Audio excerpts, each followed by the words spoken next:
Dès le matin, tu ne vas pas vers la Bible ni prier. Dès le matin, c'est vers ton téléphone. Tous ceux qui se comportent ainsi sont des idolâtres. Oui, mon frère. Ce que tu fais en premier détermine qui est ton Dieu. Je répète ça. Ce que tu fais en premier et en dernier même détermine qui est le Dieu de ta vie. Si tu commences ta journée au téléphone et tu la termines au téléphone, ce n'est pas Dieu qui est ton Dieu, c'est ton téléphone. Et les hommes modernes aujourd'hui commencent leur journée où? Au téléphone. Quand tu te réveilles, ce n'est pas Seigneur merci pour le souffle de vie. Seigneur je te confie ma journée. Seigneur garde-moi, protège-moi. Et puis tu médites la Bible pour entendre Dieu. Non, nous commençons nos journées au téléphone. Et lorsque tu finis ta journée, j'ai partagé ceci. Tel il a dit quoi? Tel a fait quoi? Tel a dit quoi? Tel a fait quoi? Et puis tu dors. Tu es un idolâtre et tu es totalement distrait. Dieu ne peut ni te diriger pendant ta journée et il ne peut même corriger ta journée. Alléluia. Vos Bibles souffrent de blessures intérieures. Vos genoux, vous ne les mettez plus à terre. C'est seulement à l'église que vous vous agenouillez. Mais est-ce que le matin, vous priez? Est-ce que le matin, vous priez? Est-ce que le matin, vous commencez à genoux? Un chrétien commence la journée par la prière. Regardez les coqs. Les coqs en Afrique, dès le matin, ils font cocorico. Des fois, les coqs sont plus spirituels que nous. Tu vas dire que je t'insulte, mais un coq était plus spirituel que Pierre. Pierre reniait Jésus, mais le coq adorait Jésus. Pendant que Pierre disait je ne le connais pas, le coq disait Jésus est Seigneur. Des animaux adorent Dieu dès le matin. Mais des gens qui s'appellent chrétiens commencent au téléphone. Certains commencent en comptant l'argent, dès le matin, l'argent. Et d'autres, dès le matin, croissant. Manger. Quand tu te réveilles, frigo. Glouton que tu es. Tu as comme Dieu ton ventre. Le matin, on ne pense pas à son café d'abord. On ne pense pas à son croissant d'abord. On ne pense pas à son téléphone d'abord. On ne pense pas à l'argent d'abord. Mais on pense d'abord à Jésus. Car beaucoup de choses se passent la nuit. Tu pouvais mourir dans ton sommeil, mais Dieu t'a gardé. Il y a eu des combats spirituels, mais Dieu t'a protégé. Commencez à genoux. Et aujourd'hui, nos téléphones nous disent même combien d'heures nous avons fait au téléphone, n'est-ce pas? Oh, tu as fait 9 heures au téléphone. Et ça peut même te dire, qu'est-ce que tu as fait au téléphone? Tu étais que sur TikTok. Et tu as des journées pareilles, et des journées pareilles, et encore des journées pareilles. Comment tu seras concentré sur Jésus? Méditez la Bible le matin. Mangez la Bible le matin. Avant de manger ton croissant, mange d'abord la Bible. Avant de manger une pomme, mange d'abord la Bible. Avant de parler aux hommes, parle d'abord à Dieu. Avant d'écouter les hommes, écoute d'abord Dieu. Avant d'écouter les informations, écoute d'abord les informations du ciel. Si vous ne faites pas ainsi, vous êtes des distraits. Vous êtes des distraits. Et si Dieu n'est pas le premier de ta journée, il ne sera pas dans ta journée. C'est comme ça que nous avons des journées naturelles. Tu finis une journée, il n'y a rien de spécial. Tu finis une journée, il n'y a rien d'extraordinaire. Parce que Dieu n'était pas au début. Quand on dit alpha et oméga, ce n'est pas venir ici dire alpha, oméga, non. Aimer, c'est appeler. Combien de personnes t'appellent pour te dire comment tu vas? Vous savez, moi, peu de gens m'appellent pour me dire comment je vais. Peu de gens m'appellent pour me dire Marcelo, comment tu vas? Malgré tout ce que j'ai traversé. Les gens m'appellent pas pour me dire comment mais les gens me parlent de leurs problèmes, de leurs problèmes.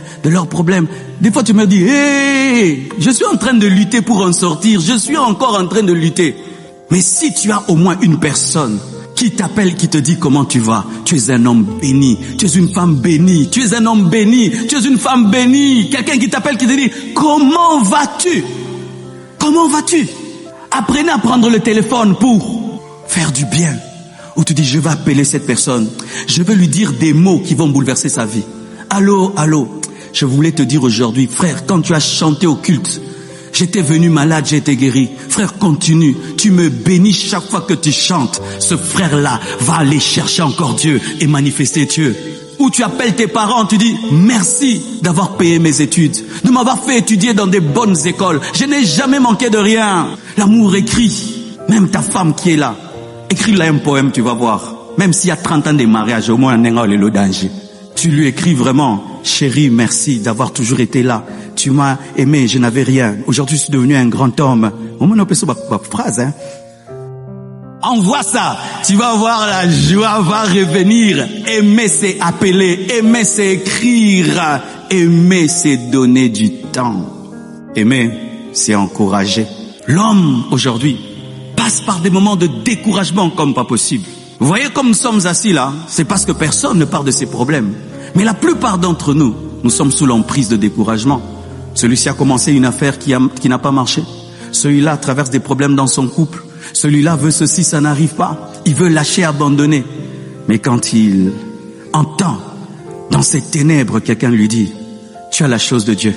Tu es un vaillant guerrier. Va avec la force que tu as. Le Seigneur t'a pas abandonné. Le Seigneur t'aime. Même si c'est difficile aujourd'hui, ça finira par marcher. Moi, je crois en toi. Tu es extraordinaire. Tu as un potentiel. Je te dis, il a le carburant pour 10 ans. Arrêtez de décourager les autres. Soyez des coachs d'encouragement. Soyez des motivateurs. L'amour motive. L'amour pousse. L'amour encourage. Alors que Gédéon se trouve petit, Dieu lui dit, vaillant héros. Vaillant héros dit, non. Toi, vaillant héros, non, tu t'es trompé. Je suis le plus petit de la plus petite famille. Vaillant héros, va avec la force que tu as. Tu es un vaillant héros. Tu es un vaillant héros. Tu es un vaillant héros. Je t'encourage. Finis tes études. Continue ton business. Continue ton ministère. Continue ton projet. Tu n'es pas bête. Tu es intelligent. Dieu est avec toi. L'amour encourage. Lorsque vous avez des relations intimes avant le mariage, vous perturbez la destinée. Et sachez ceci. Une femme peut être ta femme. Mais quand tu couches avec elle, le diable peut te la voler. Un homme peut être l'homme de ta vie. Mais quand tu couches avec lui, le diable peut te le voler. Ainsi, vous remarquez que lorsque Amnon a couché avec Tamar, il a haï Tamar. Il a désiré avant. Et c'est ce qui arrive. Tu penses qu'en te donnant un homme, il t'aimera davantage. Mais le jour où tu te donnes, il te méprise et te déconsidère et il va vers une autre qui n'est pas sa femme. L'impudicité perturbe la destinée. Pourquoi? Parce que dans les fiançailles, c'est une période d'observation. Et dans l'observation, il faut éviter qu'il y ait des stimulus extérieurs qui peuvent perturber le raisonnement et la sagesse. Lorsque tu es en train d'étudier le caractère d'un homme et d'une femme, mais tu couches avec elle, qu'est-ce que ça va faire? Ça va perturber ton jugement. Tu ne sauras plus pourquoi tu l'épouses, pour le plaisir ou pour son caractère.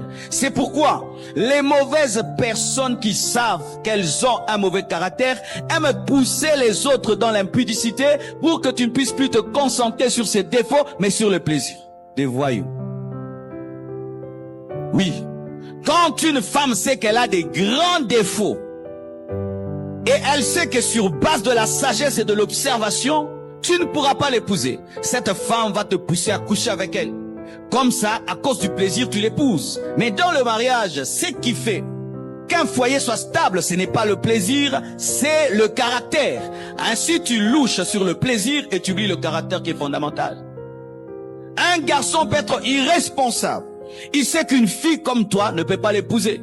Et qu'est-ce qu'il va faire? Il va se battre, coucher avec toi. Et une fois qu'il couche avec toi, à cause de ce qu'il t'a fait, tu acceptes de l'épouser alors que c'était un irresponsable. Un irresponsable très fécond. Vous voyez des filles comme ça, qui épousent des irresponsables féconds. Lui faisant toutes les années des bébés, mais irresponsables, ne pouvant payer ni le loyer, ni envoyer les enfants à l'école, ne voulant même pas travailler, mais très féconds. Beaucoup des mariages que nous bénissons dans les églises sont faussés par une chose, l'impudicité. Où tu regardes la fille, tu te dis, mais comment cette fille peut accepter un tel garçon? Ils ont couché ensemble.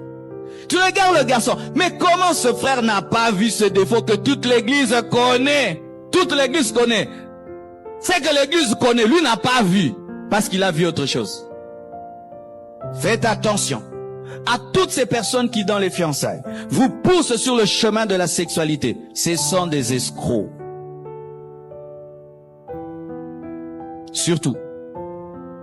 Les escrocs savent qu'il y a beaucoup de filles qui ont dit, le premier homme qui me connaîtra, c'est celui que je vais épouser. Mauvais principe, ma sœur. Ça paraît bien, mais c'est faux. Car si un voyou a été le premier, donc tu vas épouser le voyou parce qu'il est le premier. Alors, comme certains hommes savent qu'il y a beaucoup de filles qui disent « Je n'aimerais pas connaître 2 hommes dans ma vie, un seul », alors le premier sera le dernier. Alpha Omega. Et même si c'est un voyou, même si c'est un irresponsable, même si c'est un païen, même si, comme c'est le premier, je l'épouse. Alors il va se battre seulement à te connaître. Une fois qu'il t'a connu, tu te battras pour l'épouser. C'est quand même certaines sœurs donnent même l'argent aux hommes pour l'épouser. Pourquoi? C'est le premier, il doit être les derniers. C'est vrai que c'est mal d'être connu par 2 hommes, 3 hommes. Mais si tu as commis l'erreur de te donner pour la première fois à un homme qui n'en vaut pas le prix, il ne faut pas l'épouser. Ton rêve est brisé, c'est vrai, mais tu ne vas pas totalement anéantir ta vie parce que l'un de tes rêves est brisé. Tu n'es pas obligé d'aller jusqu'au bout, l'épouser parce qu'il est le premier, alors que c'est un voyou, alors que ce n'est pas lui. C'est vrai que c'est le premier, mais vous n'avez pas la même vision. C'est vrai que c'est le premier, mais vous n'avez pas le même tempérament. Vous n'avez pas le même rêve. Vous n'avez pas les mêmes ambitions. Vous n'avez même pas la même spiritualité. Même si c'est le premier, il ne doit pas être le dernier. Pleure, demande à Dieu pardon, relève-toi et cette fois, sois sage. Alléluia.